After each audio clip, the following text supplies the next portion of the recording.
ನಮಸ್ಕಾರ ಸ್ನೇಹಿತರೆ, welcome to ಮಾನ್ಯ ಅಗ್ರೋ ಫಾರ್ಮ್ಸ್. ಇವತ್ತು ತುಂಬ ದಿವಸದಿಂದ ವಿಡಿಯೋ ಮಾಡಿರಲಿಲ್ಲ, ಬಿಕಾಸ್ ಸ್ವಲ್ಪ ಬ್ಯುಸಿ ಇದ್ದೆ. ಈಗೊಂದು ವಿಡಿಯೋ ಮಾಡ್ತಿದ್ದೇನೆ ನೋಡಿ. ಇವತ್ತು ನಮ್ಮ ಟೆರೆಸ್ಸಲ್ಲಿ ಇದೀವಿ, ಪಾಟಲ್ಲಿ ನೋಡ್ತಿರ್ಬೋದು. ಇದು ಬಂದು ಮೆಣಸಿನ ನಾರು. ಲಾಸ್ಟ್ ಟೈಮ್ ಒಂದು ವಿಡಿಯೋ ಮಾಡಿದ್ದೆ. ಮನೇಲಿರೋ ಮೆಣಸಿನಕಾಯಿಗೆ ತಂದು ನಾರು ಮಾಡಿದ್ದೆ. ನಾರನ್ನು ತೆಗೆದು ಈಗ ಬೇರೆ ಪಾಟಿಗೆ ಟ್ರಾನ್ಸ್ಪ್ಲಾಂಟ್ ಮಾಡಿದ್ದೀನಿ. ಇದರ ವಿಶೇಷ ಏನತ್ತೆ ಅಂದರೆ, ಜಸ್ಟ್ ನೋಡ್ತಿರ್ಬೋದು ಆಯಿತಾ. ಇಲ್ಲಿ ವೇಸ್ಟೇಜು ಮತ್ತು ವುಡ್ ಪೌಡರು ಎಲ್ಲ ಹಾಕಿದ್ದೀನಿ. ಮತ್ತು ಇದು ಉದ್ದೇಶ ಏನಂದರೆ, ಈಗ ನೀರು ಮೊದಲು ಪ್ರತಿ ದಿನಕ್ಕೆ 2 ಸರಿ ಹಾಕಬೇಕು. ಬಿಸಿಲು ಜಾಸ್ತಿ ಇರೋದ್ರಿಂದ ದಿನಕ್ಕೆ 2 ಸರಿ ಹಾಕ್ಬೇಕು. ಹಾಕಿದ್ರೂ ಸಹ ಕ್ರ್ಯಾಕ್ಸ್ ಬಿಟ್ಕೊಬಿಡ್ತಿತ್ತು. ಸೊ ಅದಕ್ಕೆ ಏನು ಮಾಡಿದೆ ಅಂದರೆ, ಈ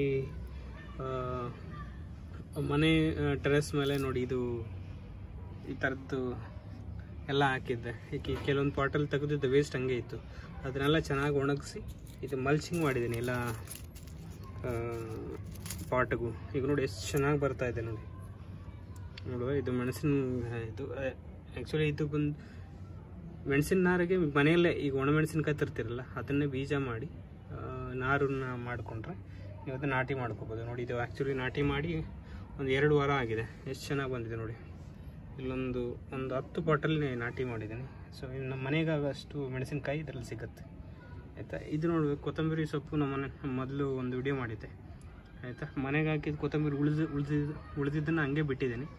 ಅದು ಕೊತ್ತಂಬರಿ ಬೀಜ ಆಗಿ ಕನ್ವರ್ಟ್ ಆಗಿದೆ. ಇನ್ನು ಒಣಗಬೇಕಿದು. ಒಣಗಿದ್ರೆ ಒಂದು ಅರ್ಧ kg ಅಷ್ಟು ಕೊತ್ತಂಬರಿ ಬೀಜ ಆಗುತ್ತೆ. ಮತ್ತು ನೋಡಿ, ಇದರಲ್ಲಿ ಈ ಕೊತ್ತಂಬರಿ ಬೀಜ ಇನ್ನೊಂದು ಬ್ಯಾಚ್ ಹಾಕಿದ್ದೀನಿ ಈ ಪಾಟಲ್ಲಿ ನೋಡ್ಬೋದು. ಆಗಲಾಗ ಮನೆಗೆ ಹೋಗಿ ಎಷ್ಟು ಬೇಕೋ ಅಷ್ಟು ಜಸ್ಟ್ ಹಾರ್ವೆಸ್ಟ್ ಮಾಡ್ಕೊಂಡು ಹೋಗ್ತಾಯಿದ್ವಿ. ಇದರಲ್ಲಿ ಈ ಕೊತ್ತಂಬರಿ ಸೊಪ್ಪು ಆದಮೇಲೆ ನೋಡಿ ಮೆಣಸಿನ ಗಿಡ ಹಾಕಿದ್ವಿ ಈ ಪಾಟಲ್ಲಿ ನೋಡಿ. ಅದು ಹಂಗೆ ಕಂಟಿನ್ಯೂ ಆಗಲ್ಲ ಅನ್ನೋ ಉದ್ದೇಶದಿಂದ ನೋಡಿ. ಸೊ ಈ ಪಾಟಲ್ಲಿ ನಾನು ನಾರು ಬಿಟ್ಟಿದ್ದಿತ್ತು, ಮೆಣಸಿನ್ಕಾಯಿ ನಾರು ಆಯಿತಾ. ಸೊ ಯಾರಾದರೂ ಮನೆ ಮೇಲೆ ಟೆರೆಸ್ ಮೇಲೆ ಪಾಟ್ ಇದೆ, ಸ್ವಲ್ಪ ಸ್ಪೇಸ್ ಇದೆ ಅಂದರೆ ನೀವು ಆರಾಮಾಗಿ ಬೆಳ್ಕೊಬೋದು. ನೋಡಿ ಎಷ್ಟು ಚೆನ್ನಾಗಿ ಬರ್ತಾಯಿದೆ. ಇದುವರೆಗೂ ಯಾವುದೇ ರೋಗಗಳಾಗಲಿ ಏನಿಲ್ಲ, ತುಂಬ ಫ್ರೆಶ್ಶಾಗಿ ಬರ್ತಾಯಿದೆ. ಈಗ ಆರ್ಗ್ಯಾನಿಕ್ಕಾಗಿ ಈ ಪೌಡರ್ ಬಂದ್ಬಿಟ್ಟು ನಾವಿಲ್ಲೊಂದು ಮನೆ ಕನ್ಸ್ಟ್ರಕ್ಟ್ ಮಾಡಿದ್ವಿ. ಅದಕ್ಕೆ ಕಾರ್ಪೆಂಟ್ರ್ ಬಂದಿದ್ರು. ಸೊ ಅದನ್ನು ಬಾಗಿಲು ಕಿಟಕಿಗಳು ಅದು ಮಾಡಿದಾಗ ಈ ಪೌಡರ್ ಇತ್ತು. ಆ ಪೌಡರ್ನು ತಂದು ಇದು ಮಲ್ಚಿಂಗ್ ಮಾಡಿದ್ದೀನಿ ಎಲ್ಲ ಪಾಟ್ಗಳಿಗೂ. ಸೊ ಇದರ ಅಡ್ವಾಂಟೇಜ್ ಏನಂದರೆ, ಕಳೆ ಬರಲ್ಲ, ಬೇಗ ಪಾಟ್ ಡ್ರೈ ಆಗಲ್ಲ, ಪ್ಲಸ್ ಒಂದು ಆರ್ಗ್ಯಾನಿಕ್ ಆಗಿ ಗೊಬ್ಬರ ಆಗುತ್ತೆ ಅದು ಈ ಗಿಡಗಳಿಗೆ ಆಯಿತಾ.